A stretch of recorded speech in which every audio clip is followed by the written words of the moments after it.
Hi, everyone. Welcome to our meeting. So I cannot see Carrie, right, Ellen? Should we start or wait one She's more minute? here. She's here. Yep. Carrie Meyer. Let's see. Oh, no. Oh, Oh, another Yeah. looks Carrie. like she's logging in right now. Thank you. Hi, everybody. Carrie. So we have a great group. I'm so happy. Let me talk about what we have done so far. Then maybe I can move to public comments. Ready to pair. And we can start talking about what we plan for today. So we met one time. This is our second meeting. And in our first meeting, it was mostly for planning. So we decided to review other cities who have sanctuary policies, which are Winooski and Burlington.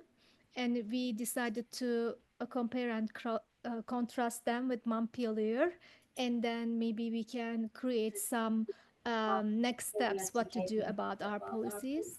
We also decided to do the same thing with fair, impartial police policy. So that's our plan. And also, we want to create a You Know Your Rights page on the city website after reviewing all these different policies. And if we need to improve our policies, we will do the same thing. And I am very happy that we have good public support today. So I will ask Carrie if she wants to add anything. Carrie and I serve on this committee. So this is a city council subcommittee, but our meetings are public meetings, and we are really, really happy to have you here. I hope we can have you in our every meeting. Carrie. Thanks. It's great to see so many people here. I knew there was some interest in this, but I'm so pleased to see so many people here. This is great. So as Palin said, we started out at our first meeting. We didn't really do any business. We just sort of like set a foundation for ourselves, and we were going to look at the fair and impartial policing policy, and other cities, and think about public education. And so what we have, I have not had a chance to talk with Burlington. They haven't responded to my request to talk to them, but I've done research on their policies myself to try to find out what it is. Basically, it's very similar to ours. We can talk more about that later. But then our fair and impartial policing policy, Evelyn and Palin, I shared a link to a Google Doc with you. I put it into a Google Doc, and I identified where I had questions for the police chief, and also a few things that I think are sort of noteworthy that when we're doing public education, we might want to make sure that people know about, and we can talk more about that later. I'm just kind of giving you an overview of stuff. And then I want us to think about so it's part of that, whatever the Know Your Rights, it's on our website or something, like maybe it's an FAQ about the fair and impartial policing policy, but then also if we can have links to other organizations, to resources from other organizations. And I don't know if we have restrictions about that, but we're not going to invent those resources, right? We're not the experts, but we can link to some that we can. And then part of that needs to be about non-citizen voting. So I know that the clerk is working on kind of how he might respond if he gets asked to turn over that list. Because when non-citizen voting, went into effect, that was one of the concerns that some people had was, okay, there's going to be the separate list of voters who are not citizens. Is that going to make them vulnerable? Is that information going to be available? So there's a law in Vermont that public agencies are not allowed to share personally identifying information for the purpose of going onto a registry. So I don't know exactly what that means, but I think, we can get the clerk in and get his interpretation of that, what his take on that is. Mm-hmm. And then I also wanted to talk about the possibility of a due process resolution. All of the city council got an email from someone who's been trying to initiate these resolutions in cities and towns all across Vermont, and several have passed it already. And that was another document that a Google Doc that I shared with Palin and Evelyn, but we can figure out some way to make all these public. But so that would be a resolution that the city council passes that basically says, we affirm that everybody in our city is, covered by the Constitution, and, we due process and all that kind of stuff. So I think that would be a great step for us to take. Okay. Thank you, Carrie. Yeah, it's a great summary, and also all the additional things. So we can invite John Adam and also Chief Nordenson to our meetings. I think we talk about that, so we can ask our questions to them for that two specific items. And also, I want to share this. Then I will move to. Oh, I cannot share on chat. Okay, I just read an article today in the Bridge. It says "Know Your Rights," and basically it is talking about what we are trying to do. So I thought maybe we can reach out that person. Maybe or I don't know. We can talk about it, and I wanna invite her to our meetings too, because all the legal things listed in that article, it was very good summary of what to do. So thank you. Now let's move to public comment session. And if anyone wants to share their ideas, input, questions with us, we are happy to hear.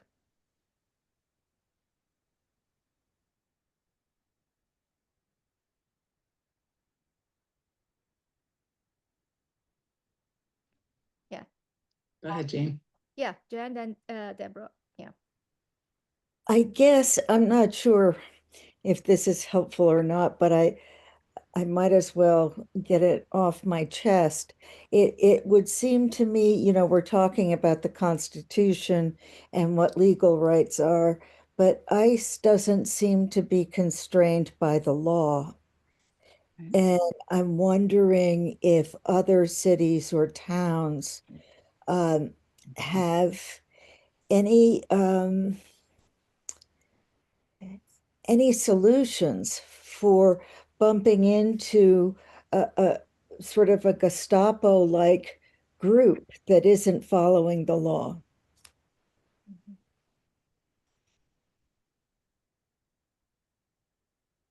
Can I just respond to that really quickly? That's one of the questions that I identified in our fair and impartial policing policy. So it says that we can't, we're not supposed to cooperate or help out the federal immigration officials if they're trying to do something, but if they have a legal authority and they just charge in and do it anyway. So like if someone's been pulled over at a traffic stop and ICE drives up and says, we're taking this guy, if they have the legal authority to do that, then the police department can't physically stand in their way. They can say to them, okay, I'm going to finish this stop and I'm going to finish conducting my business. But my question is, what if the legal authority of those federal immigration officials is in question? Because I think that they're sometimes acting without legal authority. And so is that up? What does the Montpelier Police Department do in a situation like that? Do they make that determination, or do they, that's my question. What do they do? So thank you for bringing that up. Mm-hmm. Great. Yeah, Deborah. You are muted.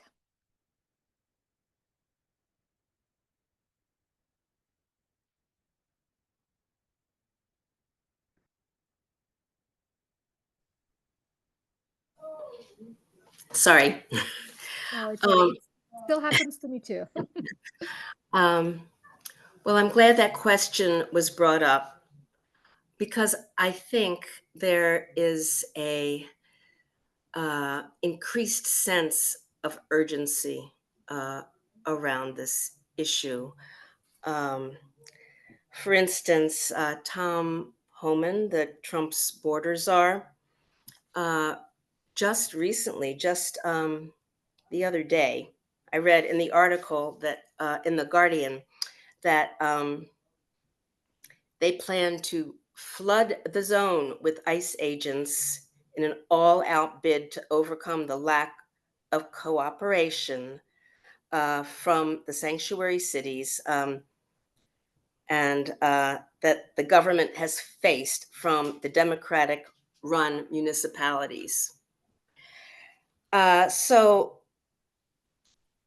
this, in addition to the, 3,000 new deputies that have been added to the ICE agency, and the vast amounts of money that is being poured into this, these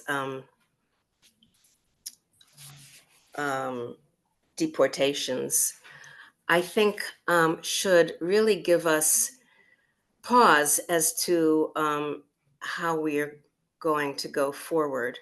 You know, the statement has been made that no sanctuary city is safe.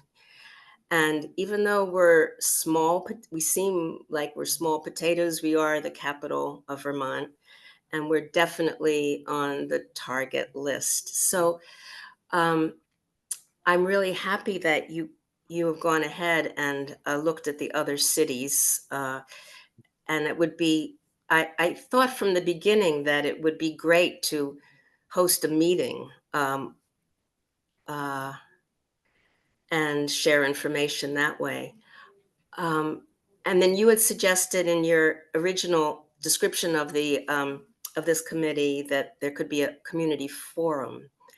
Okay, so just the other day, I was talking with an immigration attorney who had really made me think about all of this in a different way, because she, even though she is a strong believer in the rights of immigrants, and obviously because she works with them, she really is hesitant to see Montpelier raise its profile and speak out, and all the things that I've been thinking that we need to do because we are facing this, whatever you want to call it, a police state, whatever you want to call the situation that we're facing. But she actually feels that it is better to be quiet because she's thinking of the safety of the clients, her clients. And this really struck at the heart of everything that I have believed in up till now. The idea of looking at history and thinking that staying quiet has no effect on a strong man. That this is what they're hoping, is that we are afraid and that we just want to hide. So I think it's really interesting, and hopefully we can strike a balance between standing up for people's rights and at the same time protecting these very people whose rights that we are so concerned about. So also, people have talked to me and said, well, if we're witnessing, if any of us witness this action that seems to be detaining somebody without due process, or people who are masked and all these things that have happened recently, what is a citizen? What is the best thing a citizen can do besides filming it, perhaps? Okay, so I have other things to say, but I don't want to dominate the conversation here. But I think that all of this is extremely important, and thank you for doing it. And I would suggest, if you haven't already read On Tyranny by Timothy Snyder, it is, he has 20 suggestions. And of course, this was written a few years ago. The first one is do not obey in advance. And so they're all very thoughtful. Mhm. Yeah, thank you. So I think today when we hear your input and take notes, it will be good for us to plan our next steps for this subcommittee. So it is very important that you share everything you want to share with us. You can always email us to after the meeting. Theo, then Rick. Yeah, how do I indicate that I want to say something? Okay. Yeah. Julia, is it okay if you go? Yeah, again? yeah, sure. Yeah, I'll Okay. go after Rick. Yeah, Okay, perfect. or I'll Thank you. go now, whatever you want. Okay. Based on the hand raise, I think I saw Theo's hand first. Virtual hand. Yes, thank Yeah, you. please go ahead. Hi, I'm Teo. I hear your point, Deborah, and the point that you're repeating from the immigration attorney who you spoke to. But there are immigrant communities and immigrant activist groups in Vermont in our area who are taking necessary actionable steps. Yeah. And if we don't say anything, we let all of the attention be on them as the most vulnerable populace and as people who really experience the everyday imperative of taking action in that way. And I do think that it's factually correct that if we don't say anything and make less noise, then there is less attention on us. But I don't think that that's a virtue in this instance because attention is already being paid to undocumented migrants living and working here in Vermont. And if the cities of Vermont don't say anything to back them up, we are just letting them become more and more visible targets. And I think that's, I think it is important to be visible here. Thank you, Theo. Rick? Yeah, hi everybody. Rick DeAngelis. I'm with Just Basics, which runs the Montpelier Food Pantry. And I also want to mention Katie Fanistock is here. She's one of our volunteers, and she's done some tremendous work on this issue for us. Just a couple of comments. One, we're taking this risk and threat very seriously. And our emphasis is on a couple of things. One is to provide basic, simple information to our patrons without freaking them out. Because we're also concerned that if we run the risk of scaring people away from the important service that we offer, if we, I don't know, broadcast this or talk about it in a wrong or frightening way. And because people do need our services, they need good food. So that kind of speaks to what Deborah was saying. I think that I don't think we should be quiet about it, but I think we should be speaking in an appropriate and even way about it. The second thing is, we have basically a storefront operation, and we're also trying to be clear what our staff's rights and responsibilities are if an ICE agent should appear on the premises. And there are some important distinctions between what is public space and what is private space that they don't have access to without a warrant. So that's our kind of twin focus. And one thing that I just wanted to throw out to the group that would be helpful to us, we would like to have an attorney or two or three that if an action does occur, we can call them up right away and say, hey, can you come down here right now? We got something going on. And it would be very, very helpful to have some legal representation on the premises. So if maybe if anybody in the group wants to pass that along to me, it's rick@justbasicsvt.org. Or maybe this is something that could be shared at a future meeting. So thank you, everybody, for doing this important work. Yeah, thank you. Julia?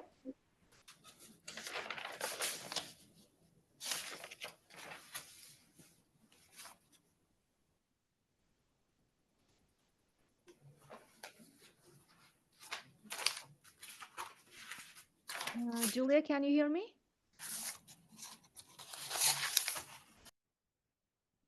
Okay, maybe there's a connection problem. I will move to Kelly. Then when Julia is ready, we can go back to her. Hi. Hi, Palin. Hi, everybody. Let me be succinct. Yeah. I'm sure everyone agrees, but I'm just going to try to state it that, for myself and probably for a bunch of us here, we want to do the right thing. We want whatever we're doing to be really clear, communicated clearly, and to be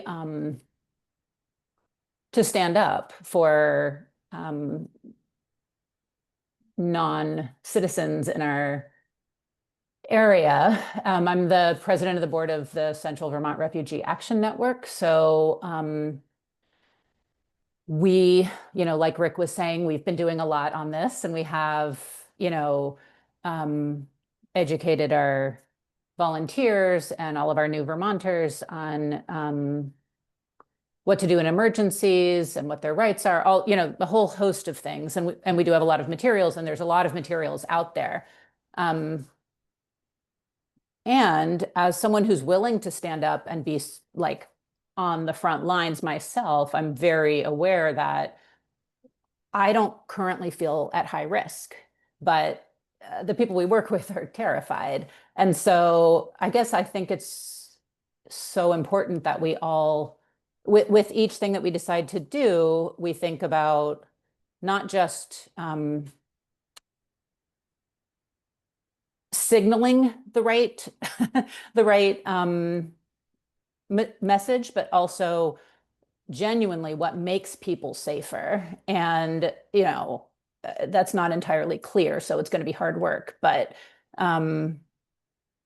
there's definitely a balance of standing up and saying we're a sanctuary city may be the right thing to do, or maybe just having all the right policies in place and making sure that everyone knows, staff, citizens, et cetera, what those policies are, but without necessarily a name. I mean, I'm not advocating, I'm just pointing out that work is the important part of it, and the communication is the important part of it. And I don't consider myself an expert. I'm working on it, but I will never be the expert. We do have many non-citizens in town who might at certain points be willing to give their feedback about some of this, even if not publicly. So those are just some thoughts, but I'm, happy to be here and happy that this conversation is happening.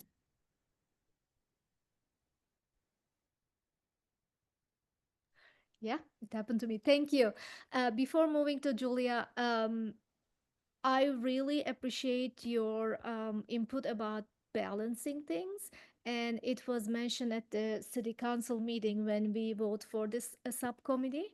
So our idea was just like look at all our policies, and if we need to improve them, let's improve. If we don't need to do anything, then we can tell our community, yeah, we have everything we need. So we are on this issue and everything is okay.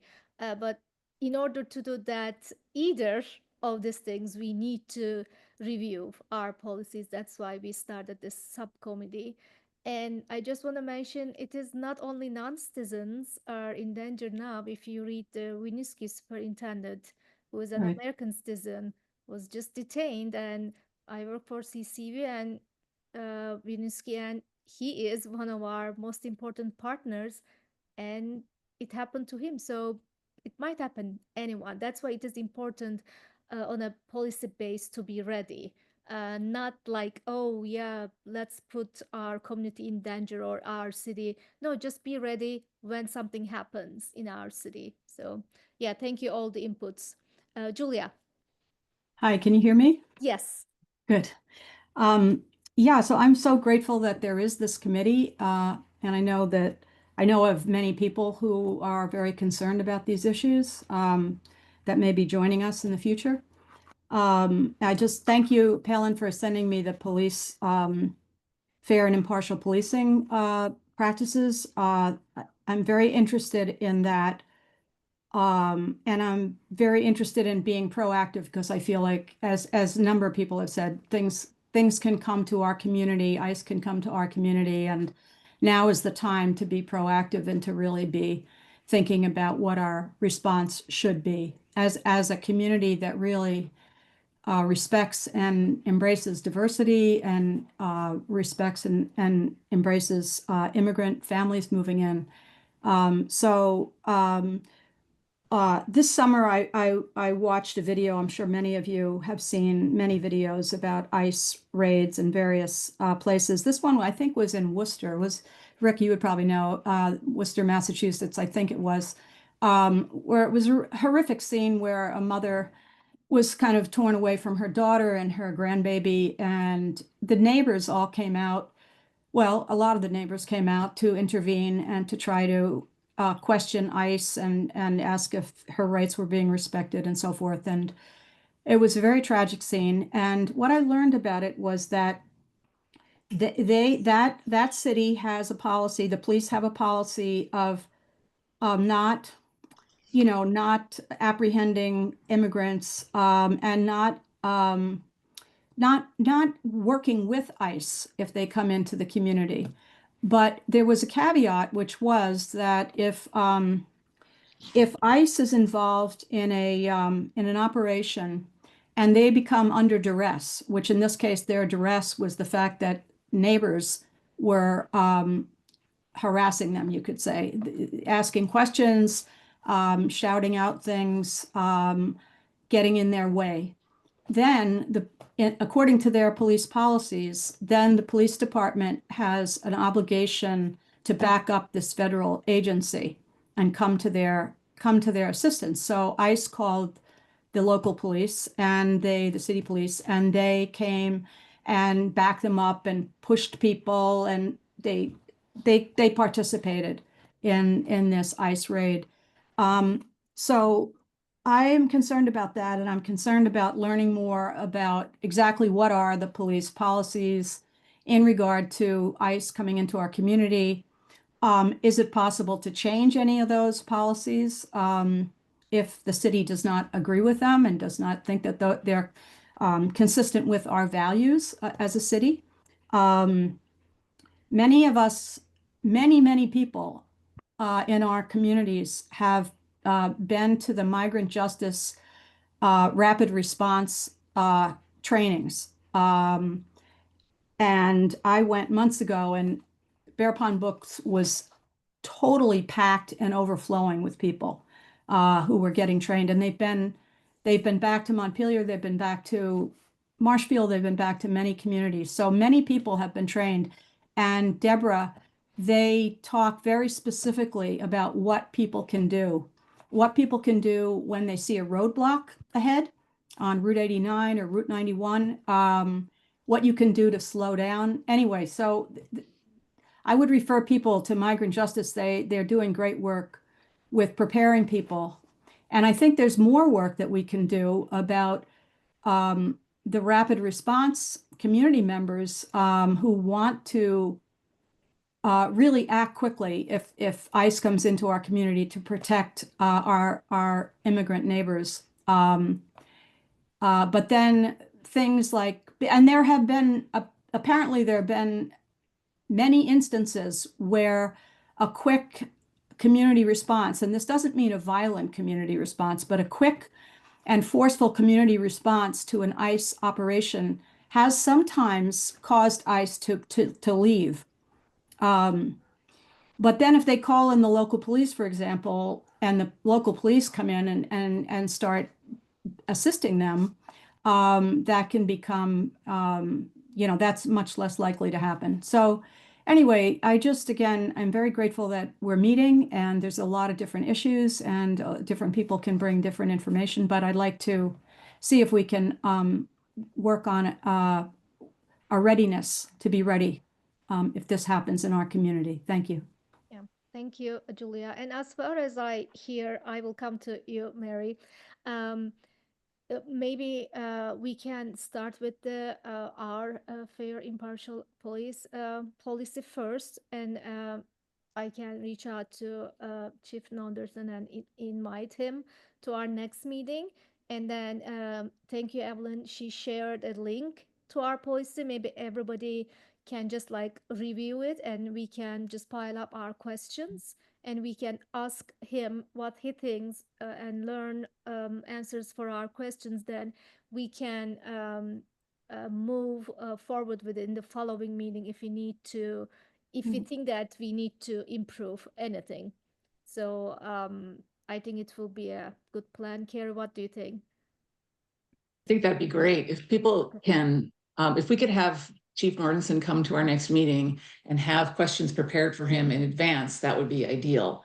So I would suggest that any of you all who are reading that, send questions to Evelyn, and she can compile them, and then she can provide them to the chief, ideally before that meeting, so he has a chance to kind of look at it and think about it. I do want to note that the fair and impartial policing policy is a statewide policy. Every municipality is required to adopt it. And so that's just so you know that that's consistent across the state. And yeah. Yeah, and I checked that policy, and I think they made some changes recently. Yep, But we've we got the didn't. most So updated maybe we version. can ask those things. So like not like huge changes, but there are a couple things we can still improve.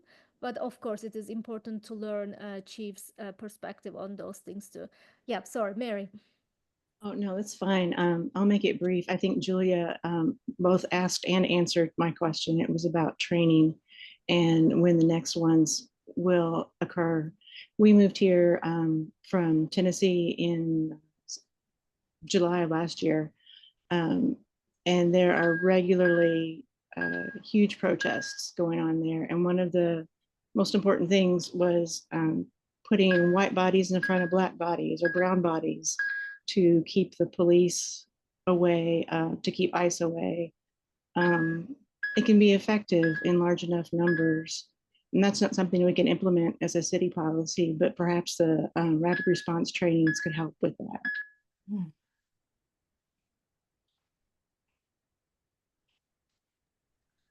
Thank you. Let me see if anyone new. Okay, Deborah, yeah, let's continue with you. And I will add a couple of things. Yeah, go ahead. Can you turn that down? Yeah. Well, Julia, I also saw that video from Worcester, Massachusetts, and that was really gut-wrenching. And it did make me think about what would happen in our town. And I was really puzzled by the aggressive nature of the police in that situation. And I now I understand that there was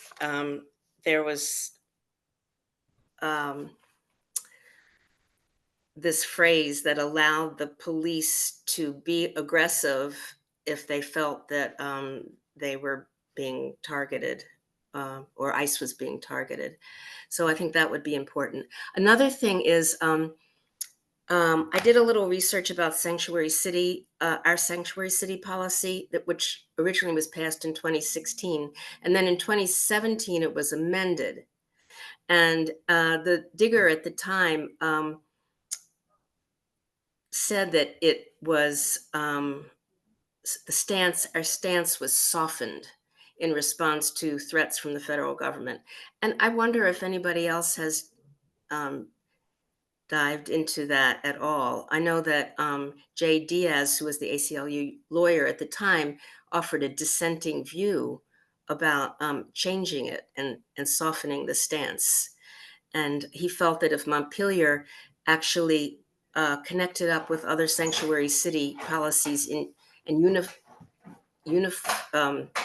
provided a unified statement, that it would not be necessary to have softened the stance. So I'm curious about that whole thing. And I'm thank you, Julie, also for bringing up about the rapid response trainings. And I think that's extremely important. I basically feel that I would like this committee to actually find out from the immigrant advocacy groups what they would like to see from the city. Because what I see is such a low profile that it's almost non-existent. When I tried to look for the police policy on the web page, it took me a long time before I realized it was embedded under policies. And also there was no strong statement from the mayor or the police department that I could see. Evelyn, you mentioned something on May 20th where there was a statement from them. But if I look at Tacoma Park, Maryland, because they've been a sanctuary city for 30 years. And on their webpage, they have a very, very strong statement from the mayor specifically. And so I would like to see if without increasing our vulnerability as a target, I think there's a space where the city could be more energetic in defending defending the rights of our immigrants. Thank you. Carrie, you want to say something? I remember Jack is explaining the reason for a specific incident they made that amendment, but I really don't remember the details. Yeah, and this was before my time, and I did go looking for that. And what I found was news reports about the city council reaffirming the policy in 2017, but it didn't say anything more specific than that. So I have not been able to find out what exactly that change was. And I found the original statement from 2016, but I haven't seen what they did in 2017. So we still need to find that out. Yeah, maybe I can ask this to Jack after this meeting, and I can share his response with you in the next meeting, because he knows the details of that incident. Yeah, and while I was listening to Deborah, like, I think this subcommittee, we can review the policies, we can uh, suggest city council to improve them based on all the data and input we collected, but it doesn't mean that we can continue this work in a community group. So if this group of people want to do something else, like you were talking about training or other things, you can always do it, because now we know who are interested in this topic. So it will be good to create some momentum. But for this subcommittee, our job is to review all the policies, find any gap is there, and do the public education, and bring everything to the city council. And hopefully they will agree to improve if we need to improve anything. But I like the idea of that, talking to migrant justice. I am on their membership list, and I invited them to one of my classes. They are very open to come and talk. So they talk to my students, I think 2.5 years ago.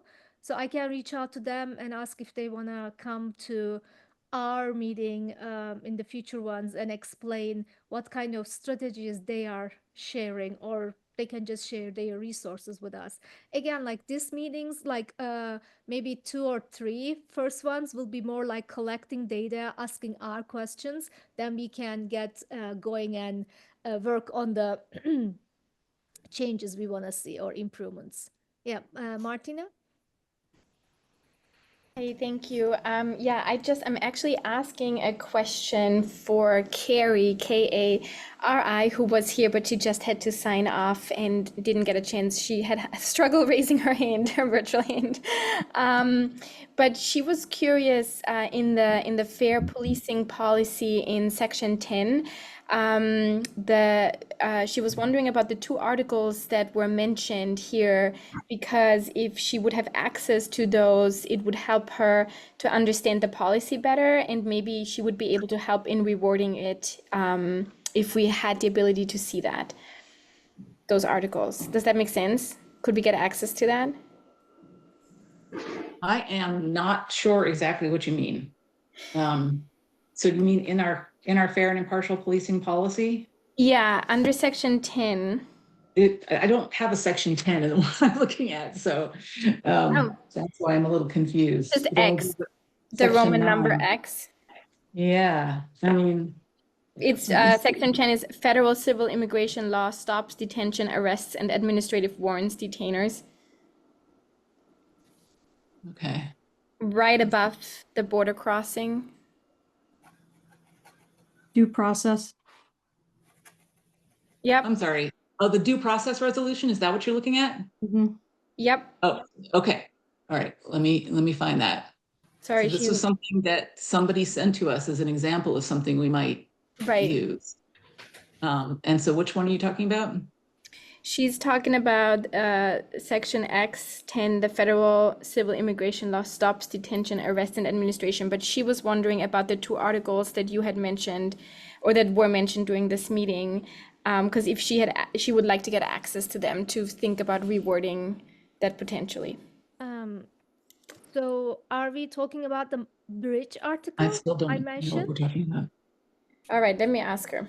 Yeah, and I Yeah. can also ask her, it was very nice. I met with Julianne. Carrie. So I have her email address. Okay, great. Thank you. Yeah, Oh, that would thank be you. great. Thank you, Yeah. Martina. Get Yeah, that she can directly. always email me and ask her question. Then I will reply to her and find whatever she needs. Okay, and I think I forgot to mention this. I should have done when we started. We have 1 hour meetings. So, which means that we have, 18 minutes more. Anyone who wants to share anything, it will be great.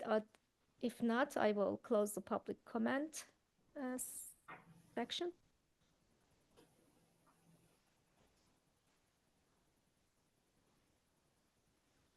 Okay, great. So, Carrie, you wanna go over your questions, or you wanna wait until next meeting when we have everybody's questions?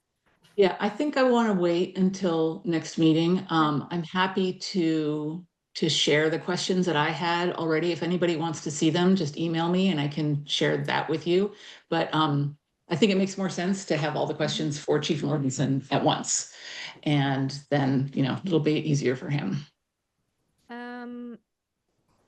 So do you wanna, I will just share one thing. I was checking MSCAHSC sanctuary policies because it was my task to review theirs. And I've noticed that they have some policies for schools. Then I was just wondering, why we don't have, I just recently learned that I think our superintendent also working on something and they passed. So I don't know the details, but maybe it's another thing we can also contact with them and learn what kind of things they did, because again, we are trying to do same thing. So it is to me, it is very encouraging to see that our school already working on it, because that's the one thing I found like a gap on our policy. So I'm very happy to hear that. That's my update. So Carrie, do you have anything you want to share, or should we just Sure, wrap yeah. up? Yeah, go ahead. So what I have learned from Burlington is that in 2016, they their city council they passed a resolution saying in sort of support of immigrants, and they created a committee to develop policies. What they came back with was adopting the fair and impartial policing policy. And so that's really what seems to be at the heart of every sanctuary city or sanctuary communities. It's about policing. And so I have, they don't seem to have other things that they do. I would love to know more about what the Winooski schools are doing, since they're not policing. But so that's what I have learned. And there's no official definition of sanctuary city. It's really just kind of a public statement that we have made. We have the same fair and impartial policing policy as everywhere else in Vermont. And so we're not actually doing anything really different, but we passed this thing that said we're a sanctuary city. And so that draws the attention of the federal government. And it means, maybe we have to be ready if ICE is really going to come here. And so we have to think about how to prepare for that. So I'm glad that CVRN is here. And I'm glad that we're going to bring migrant justice in too, so we can really get better information about that. Yeah. Great. So we have a plan for the next meeting. So we plan our meetings in 2 weeks. So it will give us time to be prepared. So Evelyn, what is the right time to collect, like having question submissions, so we can give them to the chief? Yeah, I would say, well, for the chief aspect of it, I would say the sooner the better.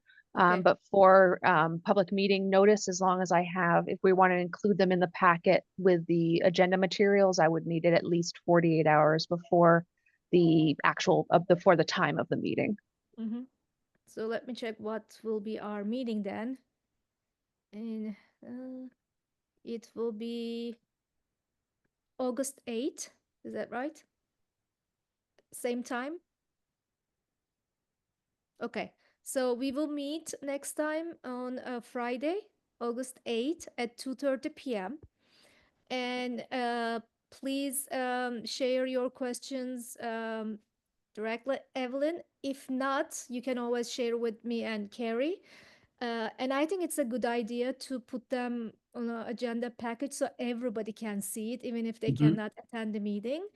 And we will reach out to Chief Nordenson and invite him. If he cannot come, we will invite maybe John Adam, our city clerk, because we talk about that, how it will affect these policies to non-citizen. If John is not available, we will bring other people that our discussion covers, like we mentioned a couple of institution names. And I think we will move forward from there.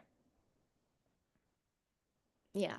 So thank you again being here. I'm so happy and so encouraged seeing I've counted in and out 15 people were here, and with Evelyn and Carrie and me 18, and it is really good number. And I bet when we start finding answers for our questions, this group will be bigger, and we will see some improvement if we need in our policies. But we have the courage. So that's the most important thing. And I'm looking these issues from a value perspective. As a Turkish American, I moved to Montpelier because of its values. And it is very important to me to see that we really stand up for our values, not to make a trouble or to make our community target, but we promise some values to our community members. And this message is very important. Yes, we are still taking care of each other, and also our values are important for us. Yeah, thank you again. I think I will just adjourn the meeting 3:19, and we will see all of you in 2 weeks. Thank you so much. Thanks, everybody. Yeah, thank you. Bye-bye.